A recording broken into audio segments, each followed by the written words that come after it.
નમસ્કાર મિત્રો, સ્વાગત છે અમારી યુટ્યુબ ચેનલ ઓલ એજ હેપીમાં। મિત્રો, ટેટ 1ની પરીક્ષાની તૈયારીના ભાગરૂપે આજે આપણે પાઠ નંબર 18 જોઈશું, જે તમને આવનારી પરીક્ષા માટે ઉપયોગી થઈ રહેશે। તો શરૂઆત કરીએ ફર્સ્ટ નંબરના ક્વેશ્ચનથી। સામાજિકીકરણ એટલે શું? તો સામાજિકીકરણ એટલે શું મિત્રો? તો તેનો સાચો જવાબ રહેશે બી ઓપ્શન। સામાજિક મૂલ્યો, ધોરણો અને જ્ઞાન મેળવીને સમાજમાં અનુકૂલન સાધવાની જે પ્રક્રિયા છે તેને સામાજિકીકરણ કહેવામાં આવે છે। સામાજિકીકરણની પ્રક્રિયાનું પ્રાથમિક એજન્ટ કયું છે? તો સામાજિકીકરણની પ્રક્રિયાનું પ્રાથમિક એજન્ટ છે મિત્રો કુટુંબ અને માતા પિતા, એ પ્રાથમિક એજન્ટ કહેવાય છે। સામાજિકીકરણનું ગૌણ એજન્ટ કયું છે? તો ગૌણ એજન્ટ કયું છે મિત્રો? તો જેનો જવાબ રહેશે શાળા અને સહપાઠી જૂથ, જે સામાજિકીકરણનું ગૌણ એજન્ટ હોય છે। સામાજિકીકરણની પ્રક્રિયા ક્યારે શરૂ થાય છે અને ક્યારે સમાપ્ત થાય છે? તો આ પ્રક્રિયા મિત્રો જન્મથી શરૂ થાય છે અને જીવન પર્યંત એટલે કે આખી જિંદગી ચાલુ રહે છે। બાળકને તેની જાતિ આધારિત સામાજિક ભૂમિકાઓ વિશે સૌપ્રથમ ક્યાંથી ખબર પડે છે? તો જાતિ આધારિત સામાજિક ભૂમિકાઓ ક્યારથી ખબર પડે છે? તો કુટુંબ અને આસપાસના અનુકરણ દ્વારા તેને ખબર પડે છે। નેક્સ્ટ ક્વેશ્ચન, બાળકના સામાજિકીકરણમાં વાલીની ભૂમિકાનું સૌથી મહત્વનું પાસું શું છે? તો વાલીની ભૂમિકા જોવા જઈએ તો બાળકને પ્રેમ, સુરક્ષા અને મૂળભૂત મૂલ્યો પૂરા પાડવા તે વાલીની મહત્વની ભૂમિકા હોય છે। વાલીની કઈ શૈલી બાળકમાં સૌથી વધુ આત્મવિશ્વાસ અને સ્વતંત્રતા કેળવે છે? તો લોકશાહી શૈલી મિત્રો, એટલે કે નિયંત્રણ સાથે પ્રેમ અને સમજણ, આ જે બાળકને આત્મવિશ્વાસ અને સ્વતંત્રતા કેળવે છે। જો વાલી બાળકના દરેક કામમાં વધારે પડતું રક્ષણ આપે તો બાળકના સામાજિક વિકાસ પર શું અસર થાય છે?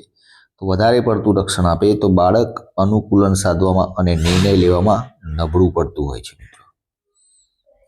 કુટુંબમાંથી બાળક કયા પ્રકારનું શિક્ષણ મેળવે છે? કુટુંબમાંથી બાળક અનૌપચારિક અને આકસ્મિક શિક્ષણ મેળવતું હોય છે।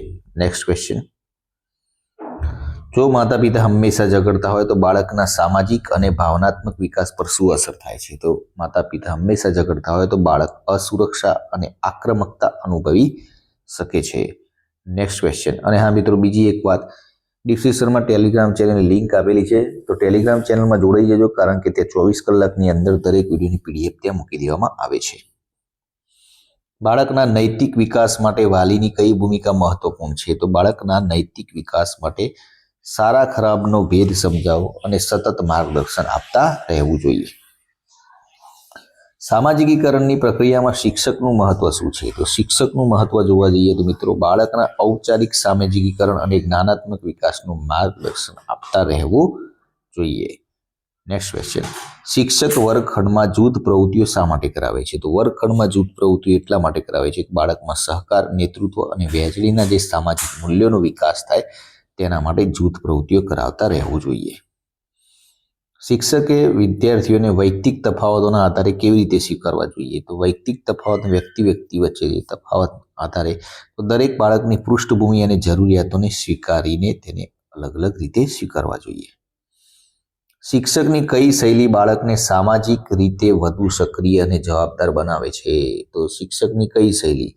તો આમાં મિત્રો લોકશાહી અને સહયોગી જે શૈલી છે એ શિક્ષકની આ જે શૈલી છે વધુ સક્રિય અને જવાબદાર બનાવે છે। જો બાળક વર્ગખંડમાં અસામાજિક વર્તન જેમ કે ઝઘડો કરે તો શિક્ષકે શું કરવું જોઈએ? તો આમાં મિત્રો શિક્ષકે બાળકના વર્તન પાછળનું કારણ શોધીને યોગ્ય માર્ગદર્શન અને સુધારો કરાવવો જોઈએ। શિક્ષક વર્ગખંડમાં સાંસ્કૃતિક વિવિધતા પ્રત્યે આદર કેવી રીતે વિકસાવી શકે છે? તો સાંસ્કૃતિક વિવિધતા પ્રત્યે આદર શિક્ષવા માટે વિવિધ સંસ્કૃતિઓના તહેવારો, વાર્તાઓ અને પ્રવૃત્તિઓનો સમાવેશ કરવો જોઈએ। બાળકના સામાજિકીકરણમાં સહપાઠી જૂથની ભૂમિકા કઈ અવસ્થામાં સૌથી વધુ મહત્વપૂર્ણ બને છે? તો સહપાઠીની જૂથની કઈ અવસ્થા? તો ઉત્તર બાલ્યાવસ્થા અને કિશોરાવસ્થા આ સૌથી મહત્વપૂર્ણ બને છે। સહપાઠી જૂથ બાળકને શું શીખવે છે? તો સહપાઠી જૂથ બાળકને સામાજિક માન્યતા, પરસ્પર વ્યવહાર અને જૂથના નિયમો શીખવે છે। નેક્સ્ટ ક્વેશ્ચન, જો કોઈ બાળકને સહપાઠી જૂથ દ્વારા અસ્વીકાર મળે તો તેના પર શું અસર થાય છે? તો તો અસ્વીકાર મળે તો બાળકમાં સામાજિક કૌશલ્યમાં ઘટાડો અને એકલતાની ભાવના આવે છે. કિશોરાવસ્થામાં સહપાઠી જૂથ દ્વારા થતા દબાણની સકારાત્મક અસર શું હોઈ શકે છે? તો આમાં મિત્રો શું હોઈ શકે? તો અભ્યાસ માટે પ્રેરણા આપવી જેવી સકારાત્મક પ્રવૃત્તિઓ હોઈ શકે છે. બાળકોની રમતો સામાજિકરણમાં કેવી રીતે મદદ કરે છે? તો જે બાળકોની રમતો સામાજિકરણમાં નિયમોનું પાલન, સહયોગ અને હાર જીત સ્વીકારતા શીખે છે બાળક. ઉત્તર બાલ્યાવસ્થા એટલે કે 6 થી 12 વર્ષની ટોળીની ઉંમર એટલે કે ગેંગ એજ કેમ કહેવામાં આવે છે આને? તો આ ઉંમરે બાળક સહપાઠી જૂથમાં સક્રિય અને તેમના માટે વફાદાર બને છે. બાળકના સામાજિકીકરણમાં કુટુંબ અને શાળા વચ્ચે કયો સંબંધ હોવો જોઈએ? તો કુટુંબ અને શાળા વચ્ચે સહયોગી અને પૂરક સંબંધ હોવો જોઈએ. નેક્સ્ટ ક્વેશ્ચન, સામાજિકરણની પ્રક્રિયા પર વારસાની કેવી અસર થાય છે? તો સામાજિકરણની પ્રક્રિયામાં વારસો સ્વભાવ દ્વારા સામાજિક આંતરક્રિયાને પરોક્ષ રીતે અસર કરે છે. બાળક જ્યારે કોઈ નાટક કે કલ્પનાત્મક રમત રમે છે ત્યારે કયું સામાજિક કૌશલ્ય વિકસે છે? તો આમાં મિત્રો અન્યની ભૂમિકાને સમજવાની ક્ષમતા, સહાનુભૂતિ જેવા સામાજિક કૌશલ્યો તેનામાં વિકાસ થાય છે. જો કોઈ શિક્ષક વર્ગખંડમાં પુરસ્કાર અને સજાનો ઉપયોગ કરે તો તે કયા સામાજિક અધ્યયન સિદ્ધાંત પર આધારિત છે? તો તે મિત્રો વર્તનવાદ જે સ્કિનર અને પાવલો દ્વારા આપવામાં આવે છે. નેક્સ્ટ ક્વેશ્ચન, વાલીએ બાળકના સામાજિક વિકાસ માટે શું કરવું જોઈએ? તો વાલીએ બાળકના સામાજિક વિકાસ માટે શું કરવું જોઈએ? તો બાળકને અન્ય બાળકો સાથે રમત અને આદાન પ્રદાન કરવાની તકો આપવી જોઈએ. શિક્ષક દ્વારા આપવામાં આવતું સકારાત્મક મજબૂતીકરણ બાળકના સામાજિકીકરણમાં કેવી રીતે મદદ કરે છે? તો આમાં મિત્રો તે સમાજમાન્ય વર્તનને પ્રોત્સાહન આપીને પુનરાવર્તન કરાવે છે. કિશોરાવસ્થામાં બાળક પોતાના આદર્શ મોડેલનું અનુકરણ ક્યાંથી કરે છે? તો આદર્શ મોડેલનું અનુકરણ મિત્રો શિક્ષકો, રમતવીરો અને મીડિયા વ્યક્તિત્વ જેમ કે એક્ટર દ્વારા તેનાથી અનુકરણ કરે છે. બાળકમાં આક્રમકતાના વર્તનનું કારણ શું હોઈ શકે છે?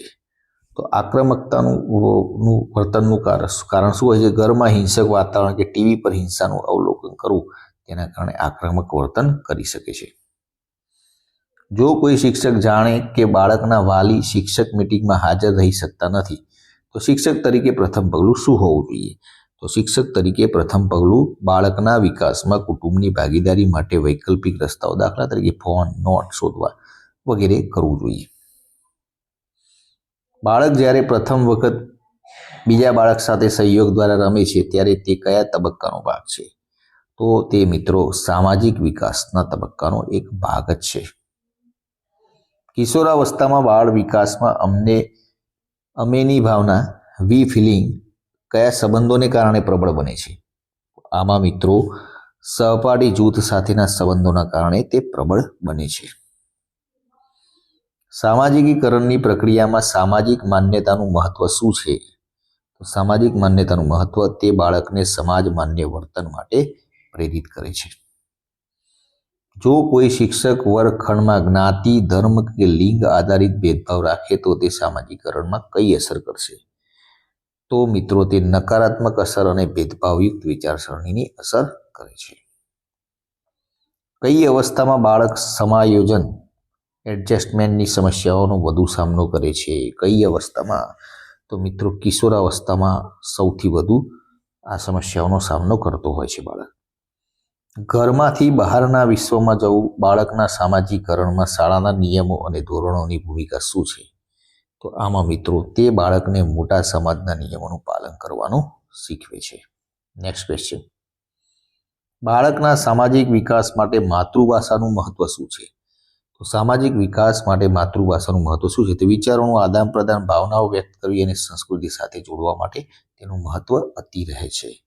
બાળકની નૈતિકતા પર સૌથી વધુ અસર કરતું પરિબળ કયું છે? તો નૈતિકતા પર સૌથી વધુ અસર કરતું પરિબળ એક તો કુટુંબ, શાળા અને સામાજિક ક્રિયા પ્રતિક્રિયા છે.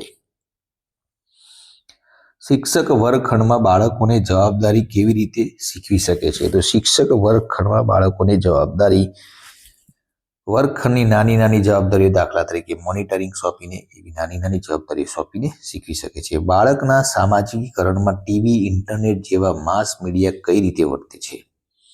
તો આમાં મિત્રો કઈ રીતે વર્તે? સકારાત્મક અને નકારાત્મક બંને સાથેનું ગૌણ એજન્ટ છે આ. નેક્સ્ટ ક્વેશ્ચન, સહાનુભૂતિ એટલે શું? તો સહાનુભૂતિ એટલે મિત્રો અન્યની ભાવનાઓ અને પરિસ્થિતિને સમજવાની ક્ષમતા, તેને સહાનુભૂતિ કહે છે. બાળકના સામાજિકીકરણના પ્રથમ તબક્કામાં બાળક બીજા બાળકો સાથે કઈ રમત રમે છે? આમાં મિત્રો એકલ રમત રમે છે. બાળક સામાજિક કૌશલ્યોમાં શું સામેલ છે? બાળકના સામાજિક કૌશલ્યોમાં શું સામેલ છે? તો સાંભળવું, વાતચીત કરવી અને સહકાર આપવો. કયું વર્તન સમાજ માન્ય ગણાય છે મિત્રો? તો કયું વર્તન? સહકાર આપવો અને પ્રમાણિક રહેવું.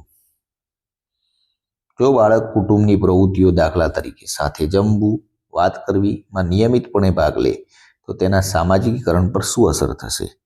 તો આમાં નિયમિતપણે ભાગ લે તો કુટુંબ સાથે મજબૂત બંધન અને સામાજિક કૌશલ્યનો તેનામાં વિકાસ થશે. માતા પિતાનું વ્યક્તિત્વ અને ઉદાહરણ બાળકને કેવી રીતે સામાજિક બનાવે છે? તો આમાં મિત્રો બાળક તેમના વર્તનનું અનુકરણ કરીને સામાજિક મૂલ્યો શીખતો હોય છે, પોતાના મા બાપનું અનુકરણ કરતું હોય છે. શિક્ષક તરીકે જો કોઈ બાળકને શાળામાં પ્રથમ વખત આવવાથી ગભરાટ થતો હોય તો તમે શું કરશો? તો ગભરાટ થતો હોય તો તેને સકારાત્મક અને સુરક્ષિત વાતાવરણ પૂરું પાડવાની કોશિશ કરવી જોઈએ. એન્ડ લાસ્ટ ક્વેશ્ચન, સામાજિકકરણની પ્રક્રિયાનું અંતિમ પરિણામ શું છે? તો આ પ્રશ્નનો જવાબ મિત્રો તમારે કોમેન્ટ બોક્સમાં આપવાનો છે. અને આ મિત્રો ટેલિગ્રામ ચેનલમાં જોડાઈ જજો. ત્યાં 24 કલાકની અંદર દરેક વિડીયોની PDF પર મૂકી દેવામાં આવે છે. વિડીયો પસંદ આવે તો લાઇક કરી દેજો, પોતાના મિત્રો જો શેર કરજો અને ચેનલને સબસ્ક્રાઇબ કરવાનું ના ભૂલતા, જેથી કરીને દરેક વિડીયો નોટિફિકેશન આપણે સૌપ્રથમ મળી રહે અને આપણે તેમાં વધારો થઈ શકે. કાલે ફરીથી નવા વિડીયો સાથે મળીશું. જય હિન્દ, જય ભારત.